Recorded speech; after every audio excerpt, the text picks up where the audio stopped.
Go ahead and begin the presentation.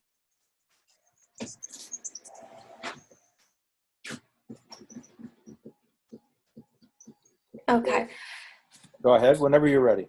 All right, so for our presentation, we decided to focus on trends for careers in student affairs because that's the field we're all interested in. We also decided to incorporate faculty into it and compare the American and the Caribbean higher education systems.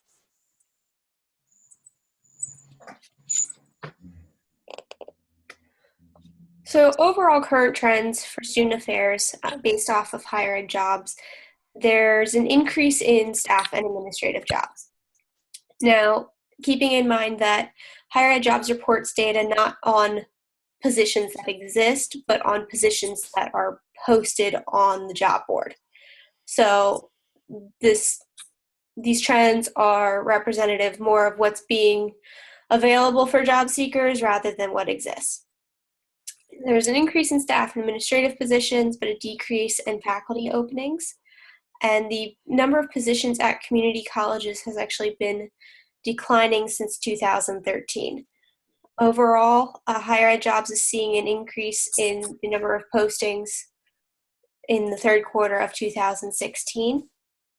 And according to the United States Bureau of Labor, there is an expected 9% job growth over the 10-year period between 2014 and 2024, and this is actually above the national average.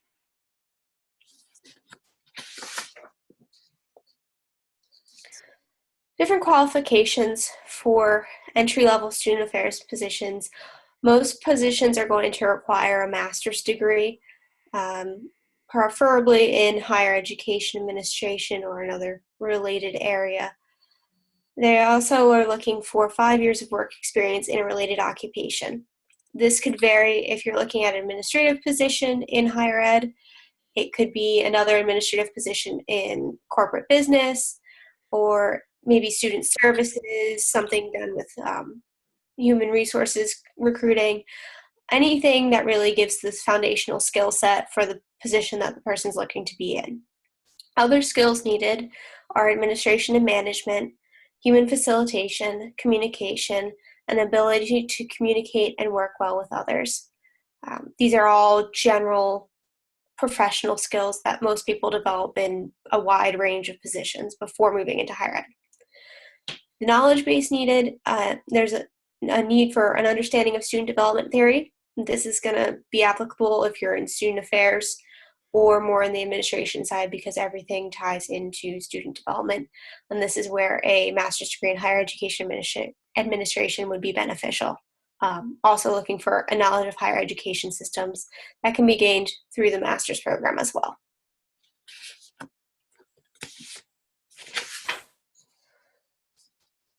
The qualifications for post-secondary teaching, entry-level positions are a little different. They vary by what the person is teaching, basically.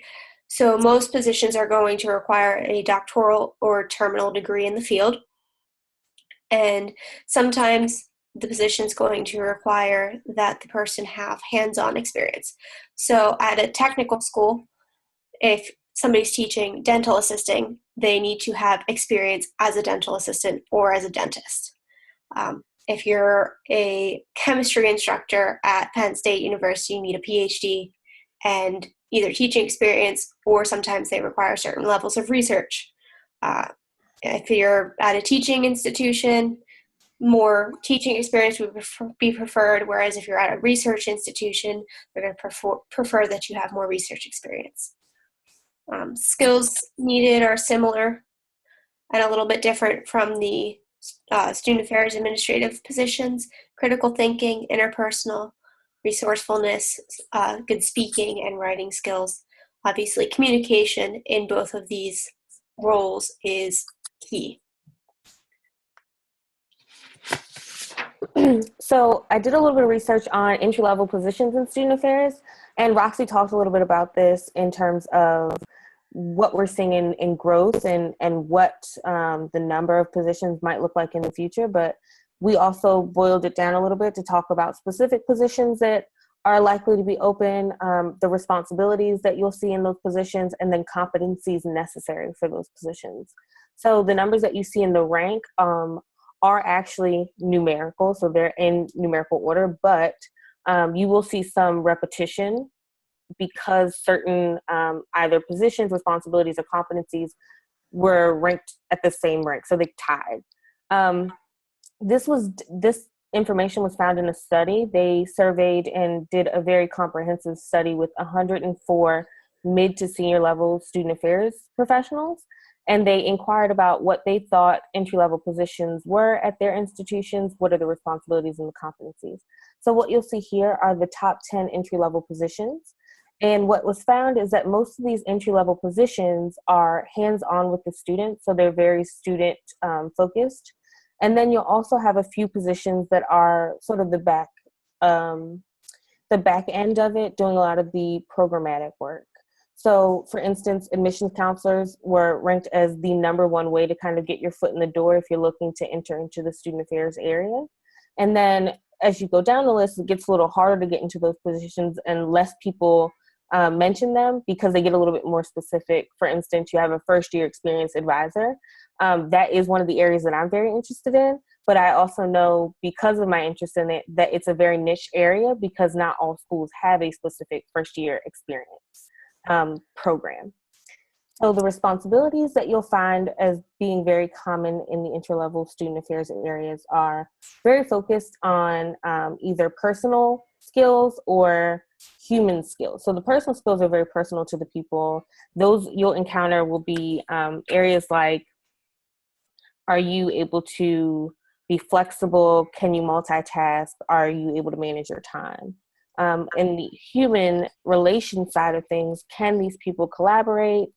Sorry, I skipped into competencies. That's where you'll find the collaboration and the personal qualities. In responsibilities, actually, this is in the work that they'll actually be doing. So for the responsibilities, they'll find that they'll be most likely doing some presenting and facilitating with students, advising student groups, planning and coordinating with students. And as you can see, it's very heavy in the actual student work. And again, like with the positions, the further down the list you get, the more into the back end stuff you'll find, more of the coordination, doing things like budget and administrative work. So those are really common in the positions and in the responsibilities. In the competencies, it's very similar to what you would find in most areas of work. So like I said, those personal qualities like flexibility and such, and then in the human relations areas, which is extremely important in student affairs, but also seem to rank lower than the personal qualities, which was interesting in the study.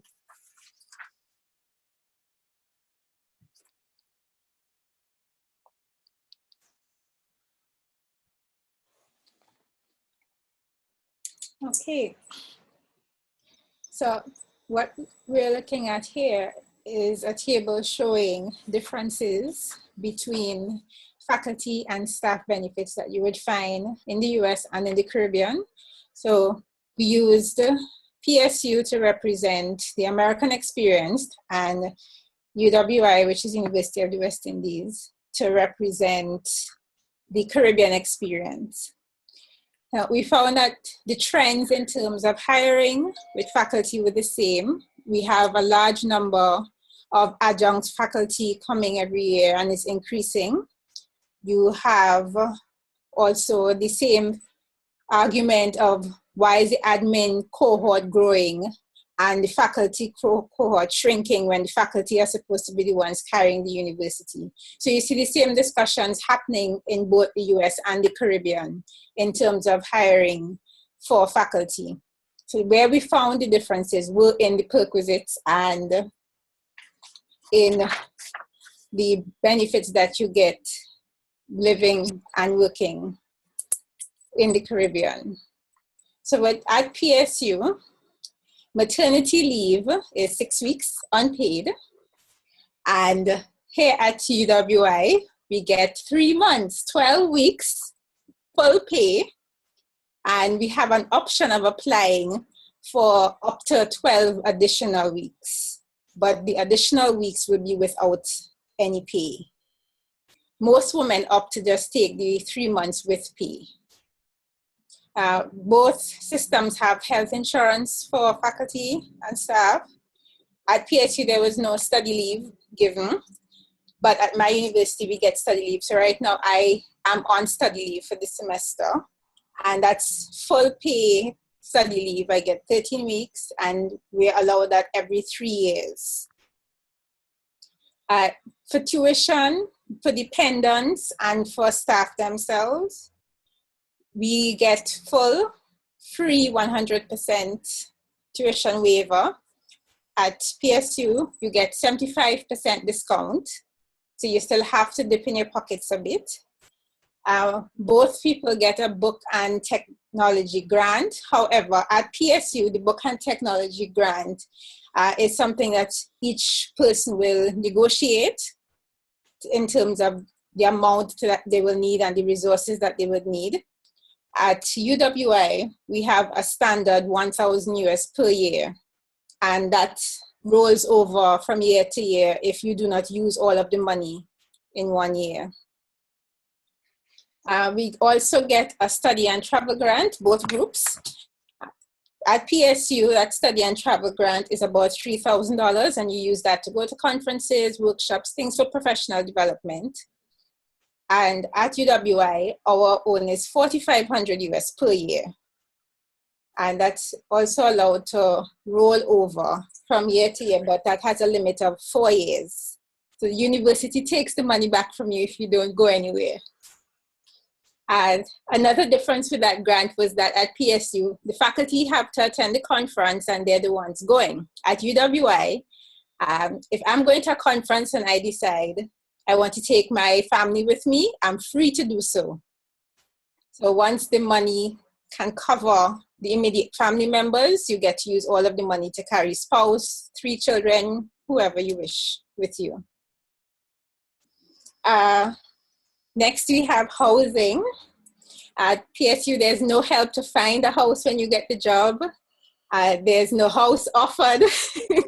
There is also no housing allowance. We get offered housing, and if you don't want the housing, you then take a housing allowance.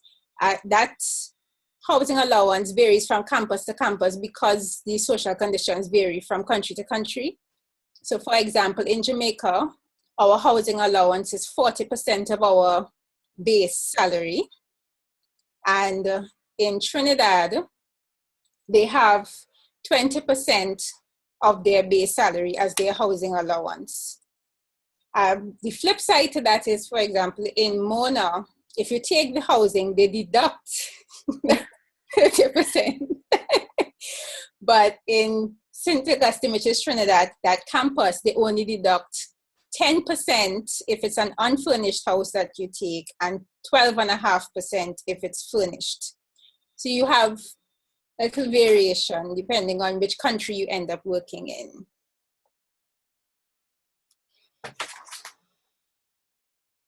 Okay. Now, another difference in faculty was in terms of rights. At PSU, only tenured faculty were allowed to vote and be members at the faculty senate. And at UWI, everybody is on faculty board, tenured and non-tenured, and we each have equal voting rights. Now, our arrangement is a little different in that we have a faculty board, which consists of all faculty members for our faculties, which is equivalent to your college. And then we have an academic board, which I think is closer to your faculty senate. And that academic board is for heads of departments, all professors, all full professors, all deans, our chancellor, deputy chancellor, and our vice president of business operations. So that may be the closest equivalent to your faculty senate. In terms of the salaries at PSU, tenured faculty have a higher pay scale than non-tenured faculty, but at UWI, everybody's on the same pay scale. I have to point out though that although it seems that tenured and non-tenured at UE have equity. They don't. There is an unspoken, almost tangible, condescending attitude towards the non-tenured. And it comes up particularly in faculty board. If somebody makes a point, someone who has tenure may respond as though that person doesn't have a wide enough base of knowledge on the matter. So there is some tension between the tenured and the non-tenured at the university. So those are the things that we'll highlight for now, and we'll bring up other things at the question and answer time. Back to Sharon. So if you didn't notice, we are all women, and we are all looking to either work in higher education or already work in higher education. So one of the areas that we really wanted to explore was, what are the barriers facing women in higher education, and how might they affect us in our career paths? So what we found is that clearly women are facing some barriers in higher education, and they're not exactly very different from the barriers that they would face in any discipline or in any career. But there are some things that are kind of nuanced to education. So what we found is that there's a perception in academics that there's a value and a reward system for the ideal worker norm, which means those long hours and complete dedication to the job are sort of necessary to climb the ladder. That can be especially hard for people who really seek a healthy work-life balance, and typically that involves children. And I think a cultural sort of implication from that is women, at least in America, that's sort of the cultural thing that we hear when we hear about needing time for children. So what we found as a myth is the pipeline myth, that women are being considered as not qualified enough for these positions. But in fact, data is showing that women are more qualified, or in fact, there are more women that are qualified than there are men. Research has shown that in the last few decades, women are graduating with more than 50% of the bachelor's degrees and master's degrees. That's also true for doctoral degrees, but it's actually spanned even further than the last few decades. That's been going back for many decades, that women have been graduating with doctoral degrees at a higher rate than men. So we actually are finding that women are qualified for these positions, but are in fact still not equally employed in these positions. And part of that is because research has shown that women are not necessarily pursuing the leadership roles because of the perception that they're not open to women, and particularly not open to women who would like to have a family or to have time to have a healthy work-life balance. So as you can see in point 8 here, the percentage of women in senior administrative positions is kind of outlined in this way. So this information is from 2014. Only 22% of all four-year university presidents were women. Only 40% of all chief academic officers are women. Only 43% of all other senior administrators are women. And then even fewer women in senior administrative roles at research-intensive and prestigious institutions.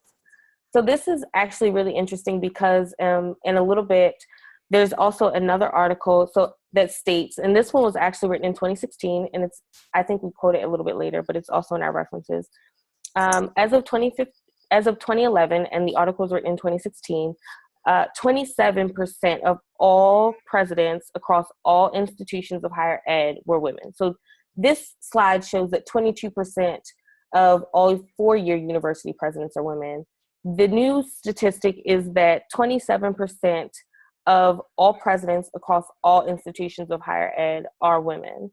Now, of this 27%, if you look at the numbers, of that 27%, 90% of the men were currently married. Only 71% of the women were married. Also, 90% of the men had children, and 72% of those women had children. So there's a huge disparity in the areas of work-life balance, such as marriage and children, when you even look at the people in the position of being president at an institution. Males are more likely to be married and have children. Women are less likely to be married and have children. An interesting statistic also is that women were more likely to have altered their career path in order to have a family. So that's shown at a much higher rate when we're thinking about women in those higher education leadership positions. Now, just to add a tidbit, Yeah, let's go back. in my interview, there was a very interesting quote that we thought captured what Cheryl just presented. And it was that our Vice President of Business Operations said, "I can tell you that there are many times when I knew that they only listened to me in a meeting because I have a PhD. As a woman, it is tough.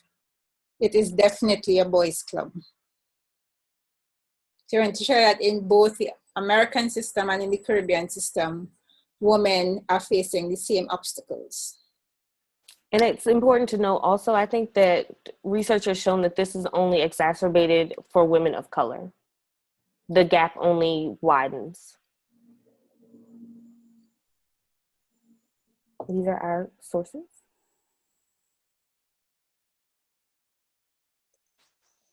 Well, thank you for listening. Any questions?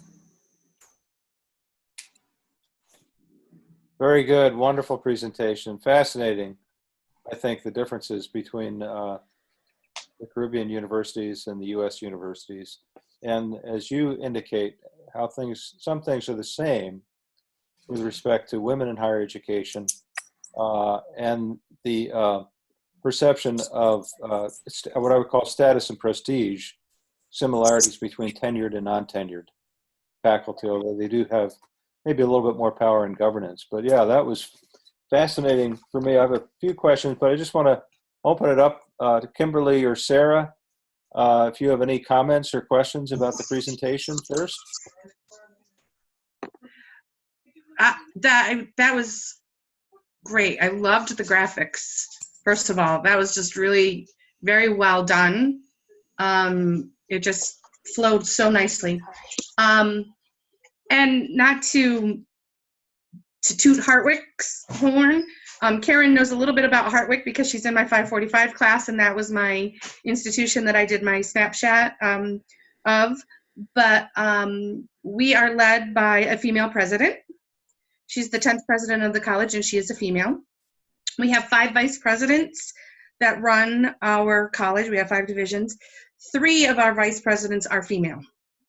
Okay. So I, after seeing your research, it's just very affirming to me how lucky, I guess, and I don't like to use the word lucky because I hope it's more purposeful than luck, to be working where I am working. And the other thing is that after 1 year of service, we get 100% remission for our dependents.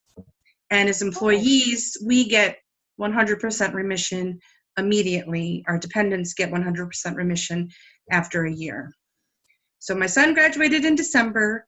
My daughter graduates in May, and thankfully they are leaving school with much less debt load than other students that I work with. So I am truly grateful for that. But I do have to say, I learned an awful lot from your presentation. Our presentation was on student affairs, a little bit of a different topic than you guys did. So it was really nice to see what you guys did as opposed to what we did, and to see how they compare, how our United States system compares with the Caribbean's system. And I really, really enjoyed the presentation. So thanks for letting me sit in. Thanks.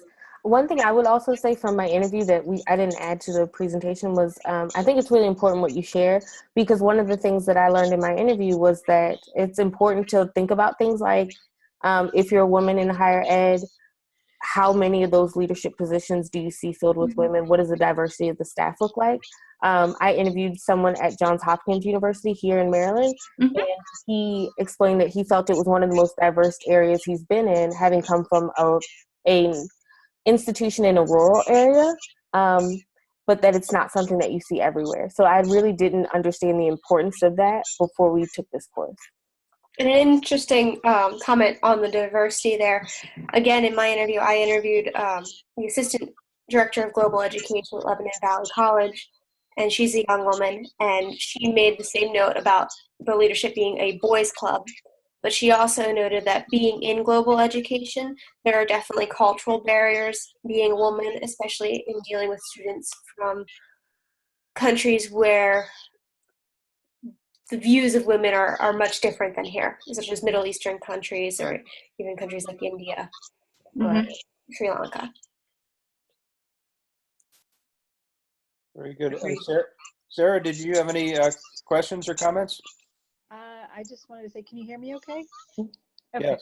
I wanted to say, I think you guys did a really good job. I really liked how you pulled in the different ethnic and orientation points. I think you did a really good job. And I think what you mentioned about females in education is spot on. And I will also share that my institution that I did my snapshot on for HIED490Sec2Team1 is led by a woman president currently. My department manager, who I interviewed for this course, is a woman, and I think that maybe a lot of times we take it for granted, and I think that we don't necessarily consciously acknowledge the hurdles that we have to overcome. And I think that was really great that you guys pointed that stuff out. I think you did a really good job. Thank you for letting me sit in. Wonderful. No, thanks for joining us. Yeah, I think the whole topic of women in higher education, both in the U.S. and internationally, is just a important and fascinating topic.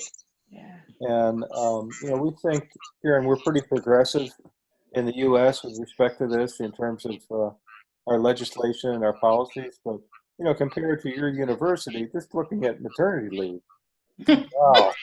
When she first said maternity leave, I think my jaw hit my desk. Yeah. And you can't underestimate the importance of that.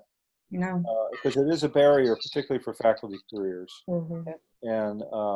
and especially with our young junior faculty who are trying to get tenure. And I forgot to say we get paternity leave is 4 weeks with pay. Wow. Wow. We don't know that word in America yet. No. No. Right now, the union is negotiating for paternity leave to be extended to adoptive parents so that they get the same. Wow. That's awesome.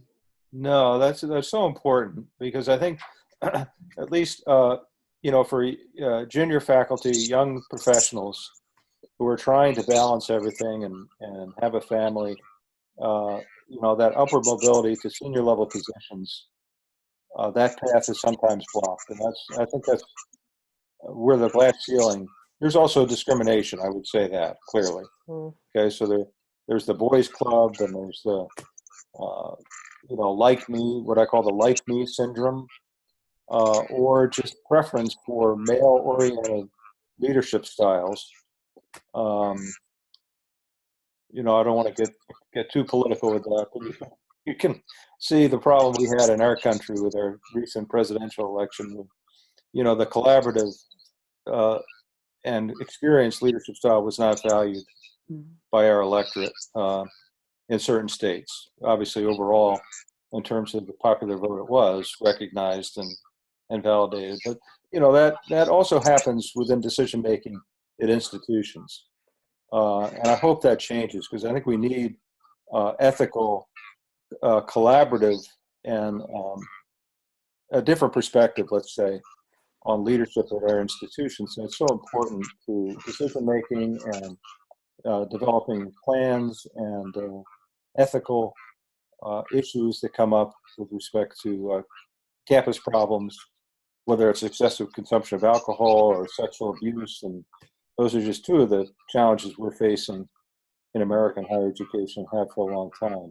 So I think we need new leadership and a more balanced leadership. Certainly something beyond, way beyond the 27%, probably double the number of women in senior leadership positions, I think would make a difference. So how can we clear those career paths, eliminate the barriers so that can happen? But no, I thought, all of that was fascinating to me. And we probably should have a course or concentration about women in higher education, equity in higher education. We did a little bit of that in 490, but not enough, I think. So you made me think about that as well, that we need to cover that topic in that area better.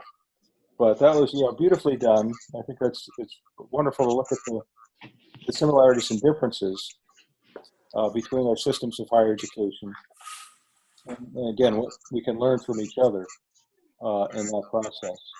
So the other thing I thought, Roxanne, you did a wonderful job of presenting the data, published data, in terms of labor market indicators and skill sets required. And I was happy that you covered not just staff, but faculty too, in terms of what we're looking for and how to recruit faculty.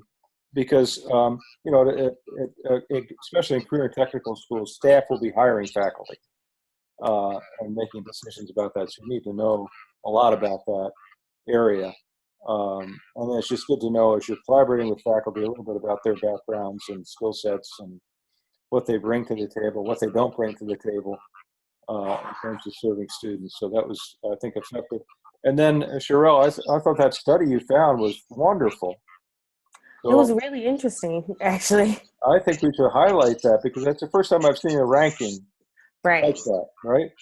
And the methodology for the study seems pretty thorough. It's a little older now, so I'm hoping someone kind of goes in and refreshes it. But a lot of the information, I think, for a course like this was really helpful. I've heard a lot of people tell me that admissions is the way to go if you're looking to get your foot in the door. But it was also nice to see some of those other areas highlighted as well. Yes. Yes, usually those, admissions and residence life are typical entry-level positions.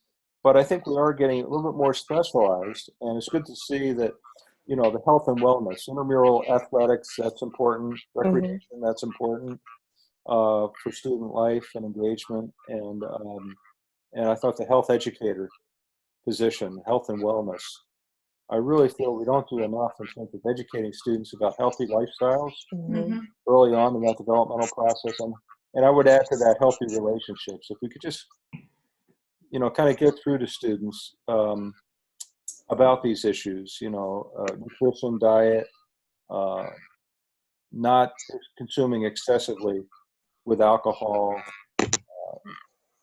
and how to treat people with respect and dignity, and particularly interpersonal relationships with each other, and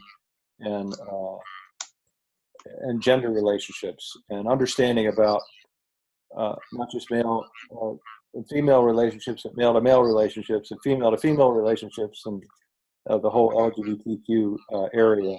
Educate and create awareness about that, and educate students. We just need to do more and a better job of that. So, I applaud that, and I think those areas will develop, and hopefully students will gravitate towards that, and our graduates will have those opportunities as well. So that I thought was wonderfully done. So I just wanted to ask you all if you could respond first. How did your research change your thinking about your own individual career path? Okay, so you're talking about student affairs and faculty career paths, or I, for one, I wish I had gone to the University of the West Indies. I'm really excited about. I wish I had the chance to do that over again. I think Adam Evans in our class went to a Caribbean University for veterinary school. I can't remember which one. St. Augustine. Okay, good. You know that. Good. Yeah, I think that I should have done that too. To get one of my degrees down there. But anyway, what did you learn that influenced kind of your thinking about your own future? So, Karen, do you want to? I see you on the screen. Do you want to go first on my screen? All right. One thing that stood out to me was an affirmation that I should stay in the warm area. We have been losing faculty over the past 2 years in particular. We have a high exodus to the US and to Canada because they say the pay is better and the living conditions are better. And that may be so because life is expensive here. but I think for the working conditions and the perks that we get, I don't want to give that up. It's not worth it to me. And I felt like, okay, maybe I have to just accept a fair exchange, less healthy work environment for better working conditions. I know they may be canceling each other out, but Every place has its pros and its cons. right.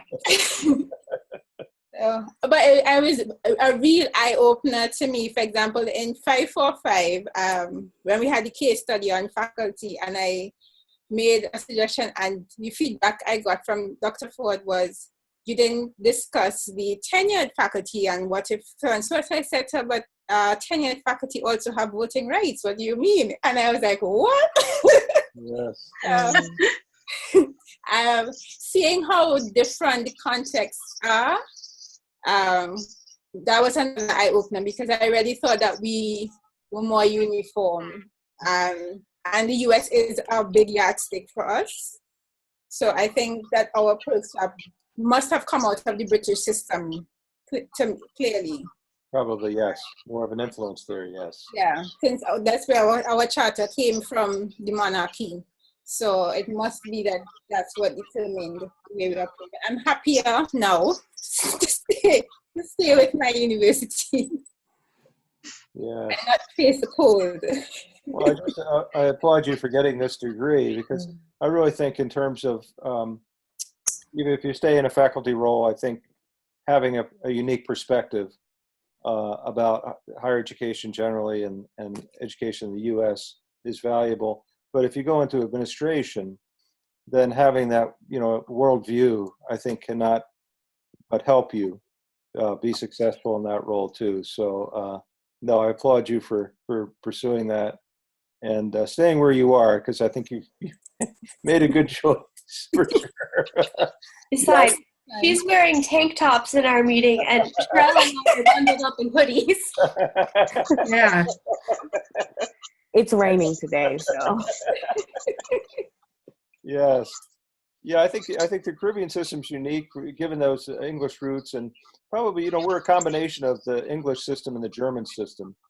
Try to take, meld those two and create something unique. And I think what you find in American higher education is great diversity of opportunity, and as well as great diversity of cost, and very decentralized. So kind of a institution-centric approach with some public support for public universities, but quite a few private institutions as well, and then community-based community colleges. So it's the envy of the world, I think, the U.S. system. But we do have our challenges, as you've learned, and will continue to learn in our program. But Sherelle, any takeaways from you in terms of what you're thinking about in the future from this assignment? Oh, yeah, a lot. So I'm not currently in higher ed. I actually work for an education nonprofit, Yes. but I do get to dip my hand in higher ed a lot. I actually go to a lot of career fairs with our HR department. I did one today, and that's always very eye-opening to me. But I work a lot with undergraduate interns. And what I realized from doing this, especially in that study that kind of talked about what competencies are necessary and what responsibilities are often, had by those in entry-level positions, I realized that it really is important to kind of pull out what you do. And it's always good to translate your skills when you're trying to move into a different area. Yeah. But I really learned about what I should be pulling out. So a lot of those interpersonal skills that I'm having, those hands-on student services contacts are going to be really helpful in moving into an entry-level position in higher ed. And also just more about what I should be looking for. Like I said, people mention things like, oh, look at admissions stuff. But you're like, what kind of admissions stuff? Yeah. So it was helpful to see align like the competencies and the responsibilities with what I think I would be interested in. Doing my interview really helped with that. Interviewing someone who's really in my ideal position about the path that he took or the paths of people that he knows. That was really helpful for me, because I realized it's not, you don't jump in typically to being in a first year director. And that first year experiences are very few and far between at some institutions anyway. Yeah. But I think on a grander scheme, it really caused me to think about what kind of institution I want to be a part of when I do make that transition. Because at first, I mean, beggars can't be choosers, right? And like, I'm not begging yet. Yes. But I think when we're applying to stuff, typically we see a position and we apply to the position and not always think about applying to the institution. And so now I'm thinking at a bigger level of this is sort of your second home, the same way that I applied to schools that I was getting an education from. I really want to find a good fit in an institution and not just a good fit in a role. Absolutely. Yes. We have a great background. And, you know, at Penn State, we're recruiting a lot of people that work in the private and profit sector. Oh, that's good to For hear. mid-level positions. So I think what you're doing directly transferable and, you know, may give you a leg up in terms of, you know, uniqueness as opposed to someone that has some experience in an entry-level position from another institution. So it's definitely qualifying what you're doing. And, yeah, I think you're staying in Maryland, you've got a lot of opportunities for sure down there in higher ed. Well, thank you. That's very encouraging. Oh, good. Yeah, good luck with that. Thanks. Great. No, I'm glad that was helpful. And then Roxanne and you, I know you're looking to transition now from where you are. Right. So I was laughing when Sherelle said beggars can't be choosers, because when I took the job with my current employer, I was most definitely a beggar. I had been unemployed for a while. I was only a year out of school, and I don't think I didn't do my homework properly on the institution. I just said, oh, look, it's a job in higher ed. This is where I want to be at. And it turned out to be kind of a bit of a mess. But basically, I'm going to repeat exactly what Sherelle just said. The biggest thing I've learned this semester is I had been looking at job duties. What does this position do? Okay. And how does what I'm doing now kind of transition into that? And through the research, but mostly through actually the assignment of doing the Cooter skills assessment and talking with career services, I've stopped looking at job duties and started looking at the skills. What skill set do I have in my current role? Good. And how can that translate? And I've been sending out resumes since last November, and until like 3 weeks ago, I hadn't even had an interview. And that was right after I had my meeting with career services, and she had me rework my resume and rework my cover letter and talk about skills. Not what I did, but how I did it and what skills I used to do it. And I think that's what ended up getting me 2 interviews. Wonderful. 2 weeks. I think that's the biggest takeaway that I have. I mean, again, with the stuff on the women, Karen, you just kind of blew my mind when you said that about the maternity leave, and that's how we went into the whole Caribbean system versus the American system. Was she had just mentioned that in a passing comment in an email, and I went, what? What are we doing wrong here? Yes. And so that kind of evolved on that, and that was very interesting to learn about. And we should move to the Caribbean, apparently. No, we have a long, long way to go for sure in this country with those issues. But yeah, I think I'm so glad you took advantage of that service with World Campus Career Services. They're absolutely outstanding. I'll give you a little bit of feedback with your resume and cover letter, but they're really the experts. And it sounds like it's starting to pan out for you in terms of, yeah, your resume is just designed to get you to the interview, and then the rest is up to you. And it's always a bit of a crapshoot in the interview. You know, if you don't get the position, it's not because you're not qualified. You are qualified if you got the interview. And they just liked somebody better. Yes. Or somebody knew somebody. Yes, yes. And it's hard to make a decision sometimes when people are equally qualified. So you just keep knocking on doors until the door opens for you, and it will for you. And despite how difficult your experience has been, it is a qualifying experience and valuable. And just the context for what you're doing is bad, not healthy. There's what, you know, there's a term of art, and when you get to the administration course, it's called toxic organizations. And whenever you find yourself in a toxic organization, you have to get out. There's just no choice. You have to get out. So I've been there too. I know what that's like. And unfortunately, this is my first big girl job out of college. Yeah. And my mom just keeps telling me everything is going to look better and you have a prime example of what not to do. Yes. So I'm looking forward to getting out and getting into a different organization and learning the right way to do things. Yes. Well, your mother's very wise, and she obviously knows you well, so you're getting good advice there. Well, you're Roxanne, sorry, Dr. Lewis. Roxanne, if I could just say one thing to you on that. I worked for 12 years in commercial banking before I started working in higher ed. And I had the job that every Sunday night I cried before I had to go to work on Monday. And because of a merger, I lost my job. My position was eliminated. And so I had to go through 4 months of being unemployed and trying to find a job. And the position came up at Hartwick. And I will tell you, it is very difficult to go through that interview process. I don't know how it is where you're at as far as what the interview pool looks like, and the applicant pool looks like. But I know when we have an opening at Hartwick, especially because of the 100% remission perk and everything, generally speaking, when my job that I applied for, there were 150 applicants for my job. When I took the job, I went from commercial banking to higher ed. I took a $26,000 a year cut in pay to leave commercial banking to go to higher ed. I have never been happier than I was. So when I tell you that it does happen, and trying to have patience for it is the hardest thing in the world to do, but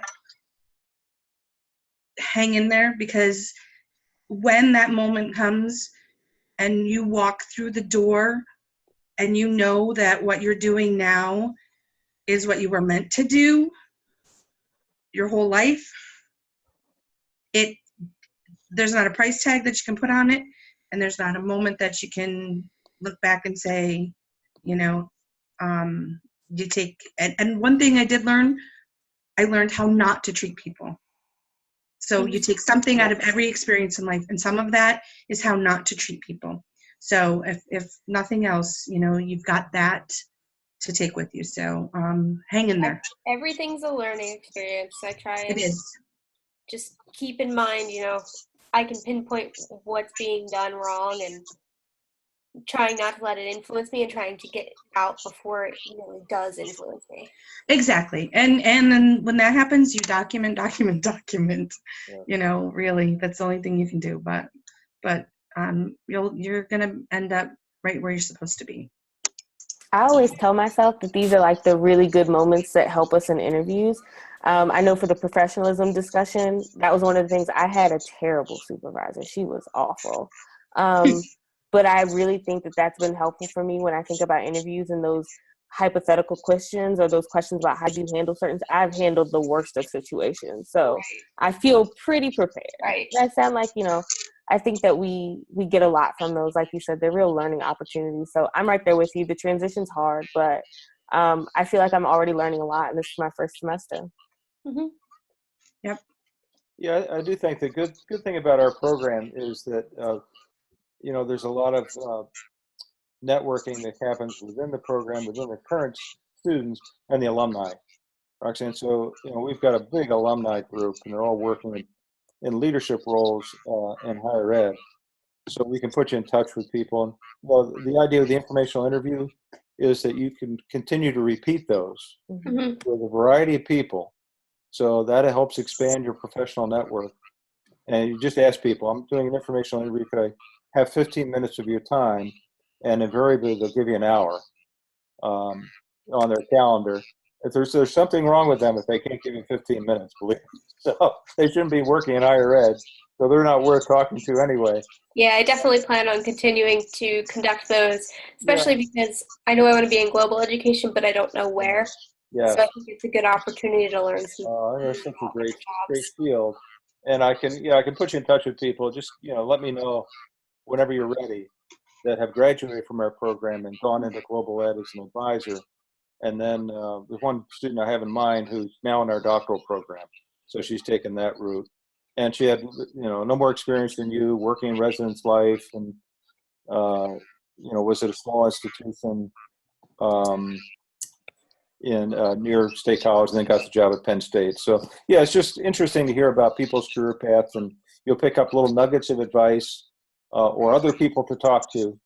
And that's one way that your resume rises to the top and you have a good interview, because you know people and you know the context a little bit better than others. So, well, good luck. You know, we've used up all of our time with this wonderful conversation and presentation tonight. So I congratulate you for pulling all that together and giving us a wonderful overview.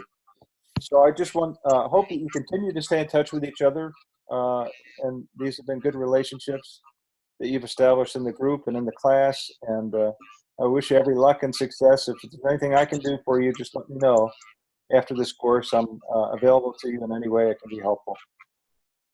So thanks so much for sharing. I'm going to stop the recording and